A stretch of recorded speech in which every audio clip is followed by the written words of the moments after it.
ఐవీఎఫ్‌కి వెళ్ళే ముందు చాలామంది స్ట్రెస్ అవుతూ ఉంటారు. మాకు ఐవీఎఫ్ సక్సెస్ అవుతుందో లేదో, అసలు ఐవీఎఫ్‌లో ఏమైనా పెయిన్‌ఫుల్ ఉంటుందా?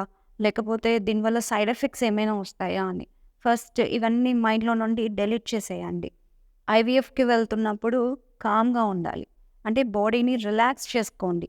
మీరెప్పుడైతే రిలాక్స్డ్‌గా ఉంటారో మీ గ్యామెట్స్ కూడా మంచిగా మీకు ఫ్రూట్‌ఫుల్ రిజల్ట్స్ ఇచ్చే ఛాన్స్ ఉంటుంది. అండ్ ఆల్సో ఇక్కడేమైతుందంటే మీరెక్కువ స్ట్రెస్ తీసుకున్నప్పుడు ఆ ఎఫెక్ట్ మీ గ్యామెట్స్ పైన పడుతుంది. అండ్ ఫెర్టిలైజేషన్ ఛాన్సెస్ తక్కువ ఉంటాయి. అండ్ నెగెటివ్ అట్రాక్షన్ ఎక్కువ ఉంటుంది. సో, దీన్ని ఓవర్‌కమ్ చేయడానికి మీకొక గుడ్ సపోర్ట్ తీసుకోండి. మీకు ఎవరైతే ఎమోషనల్‌గా మీకు మంచిగా సపోర్ట్ ఇస్తున్నారో వాళ్ళతో టైమ్ స్పెండ్ చేయండి. అండ్ అలాగే రెగ్యులర్‌గా మెడిటేషన్ చేయండి. మీకేం కావాలి అనుకుంటున్నారో, ఐవీఎఫ్ ఎలా సక్సెస్ అవ్వాలి అనుకుంటున్నారో మెడిటేషన్‌లో మీరు దాని అఫర్మేషన్స్ చేసుకుంటూ, మంచి బ్యాలెన్స్డ్ డైట్ తీసుకుంటూ, రెగ్యులర్ ఎక్సర్‌సైజెస్ చేస్తూ ఉంటే మీకు ఆ స్ట్రెస్ అనేది ఉండదు. అలాగే ఒక ఎమోషనల్ సపోర్ట్ అనేది కూడా మీకు ఉంటుంది. మీకిష్టమైన వాళ్ళతో స్పెండ్ చేయండి. ఐవీఎఫ్ వల్ల సైడ్ ఎఫెక్ట్స్ రావు. అదేం పెయిన్‌ఫుల్ కాదు.